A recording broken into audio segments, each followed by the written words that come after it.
श्री कृष्ण कहते हैं, मैंने ही इस सृष्टि की रचना की है, मैं ही इसका पालन पोषण करता हूं और मैं ही इस सृष्टि का विनाश अर्थात अंत करता हूं। जब जब संसार में धर्म की हार होगी और अधर्म की विजय होगी, तब तब मैं इस संसार पर अवतार लूंगा।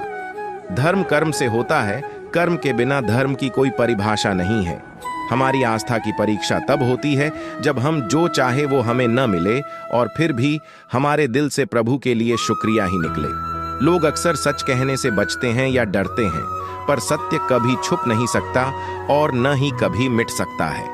कितना भी छुपा लो, पर सच तो उजागर हो ही जाएगा। अहंकार से इंसान की प्रतिष्ठा, वंश, वैभव तीनों ही समाप्त हो जाते हैं। आत्मा अमर है, इसलिए मरने की चिंता कभी मत करो। आत्मा का अंतिम लक्ष्य परमात्मा से मिलन होता है। सत्य कभी भी नष्ट नहीं हो सकता। मौन सबसे अच्छा उत्तर है ऐसे व्यक्ति के लिए जो आपके शब्दों को महत्व नहीं देता। नरक जाने के 3 द्वार हैं: काम, क्रोध और लोभ। कर्म करो और फल की इच्छा मत करो। समय कभी किसी के लिए नहीं रुकता। व्यक्ति जो भी चाहे वह बन सकता है, यदि वह विश्वास के साथ इच्छित वस्तु पर लगातार चिंतन करे। मन की हलचल, होश, सांस और भावनाओं के माध्यम से भगवान की शक्ति सदैव तुम्हारे साथ है। शांत रहने से सभी दुखों का अंत हो जाता है और शांत मन मनुष्य की बुद्धि को शीघ्र ही स्थिर करने में और परमात्मा से मिलन करने में सहायता करती है। जो बात सच पर आधारित होती है, उसे कहने, करने और मानने से हमें कभी नहीं डरना चाहिए। प्रेम सदा ही माफी मांगना पसंद करता है और अहंकार सदा ही माफी सुनना पसंद करता है। एक बार किसी को माफ करके अच्छे बन जाओ, लेकिन दोबारा उसी इंसान पर कभी भरोसा करके बेवकूफ ना बनो। धर्म केवल हमें रास्ता दिखाता है, परंतु मंजिल तक तो कर्म ही पहुंचाता है।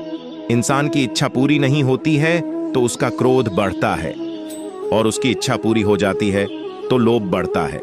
इसलिए जीवन की हर स्थिति में अपने धैर्य को बनाए रखें। जिस मनुष्य के चारों तरफ नकारात्मक ऊर्जा वाले लोग रहते हैं, उस मनुष्य का मंजिल से भटक जाना निश्चित है। आज यदि आपके दिन बुरे चल रहे हैं, तो कल अवश्य ही अच्छा होगा।